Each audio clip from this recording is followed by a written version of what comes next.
habits are a big part of who we are. What we do habitually makes up much of what we do entirely. In fact, it's estimated that up to 70% of our waking behavior is made up of habitual behavior. People are highly variable, and if you can't form one habit easily, it doesn't mean that you can't form other habits easily. It takes 21 days to form a habit. Some people say 18, some people say 21, some people say 30 days, some people say 60 days. So which one is it? Does it depend on the habit that one is trying to form, or does it depend on the person that's trying to form the habit? There's a study published in 2010, first author Lally, L-A-L-L-Y. This study found that for the same habit to be formed, it can take anywhere from 18 days to as many as 254 days for different individuals to form that habit. So what I'd like to do is to take the scientific literature of how the nervous system learns and engages in neuroplasticity and apply that to habit formation, habit maintenance, and, if so desired, how to break particular habits. I'd like to give you a particular tool that's gleaned from the research psychology literature. With each repetition of a habit, small changes occur in the cognitive and neural mechanisms associated with procedural memory. So I just want to talk for a second about what procedural memory is. In the neuroscience of memory, we distinguish between what's called episodic memory and procedural memory.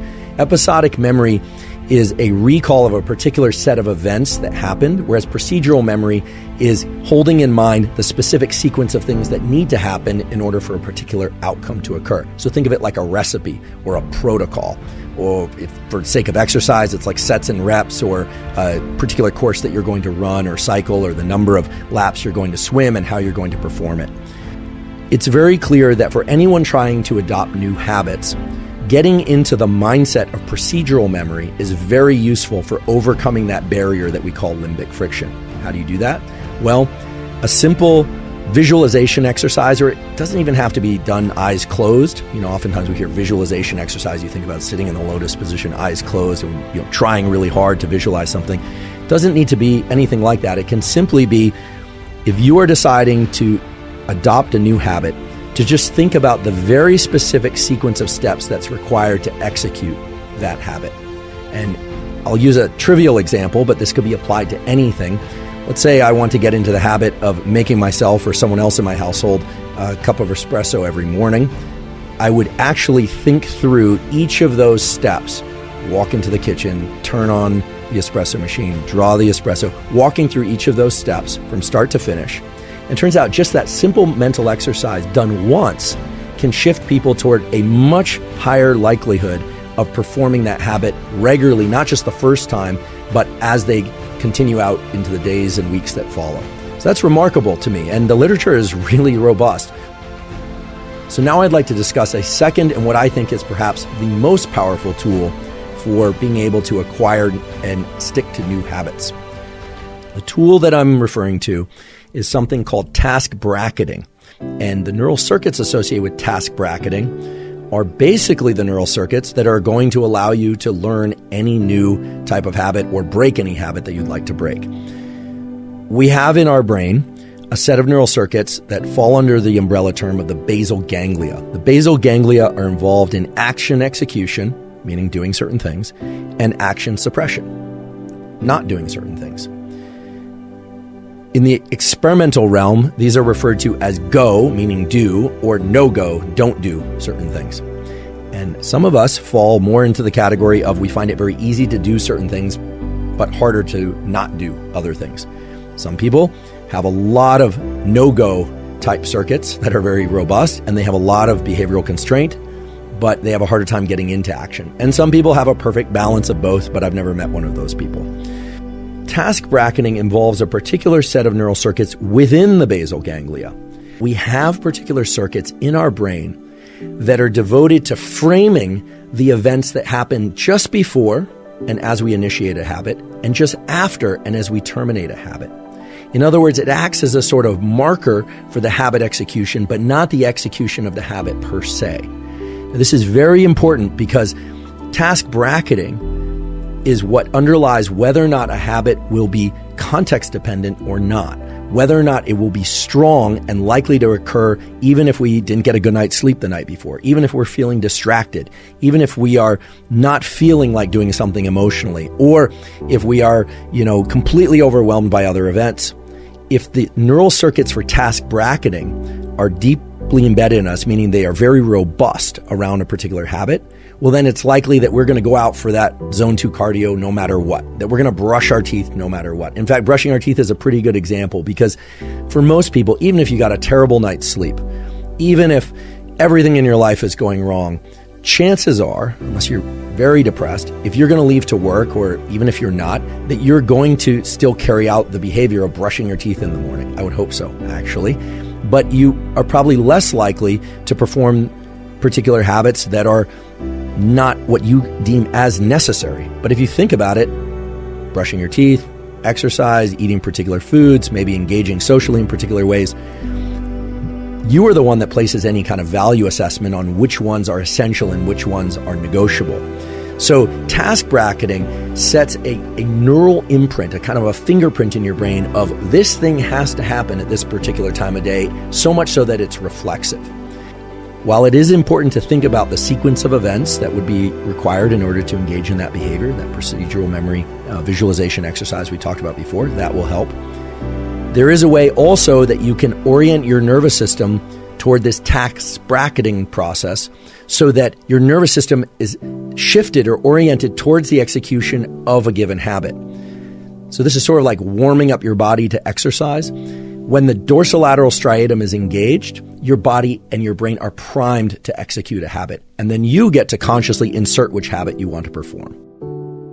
If you are considering adopting a new habit, or if you are trying to break a habit, it's very useful to think not just about the procedural aspects of what you're going to do, but also think about the events that precede and follow that particular habit and the execution, or at least the effort to execute that habit.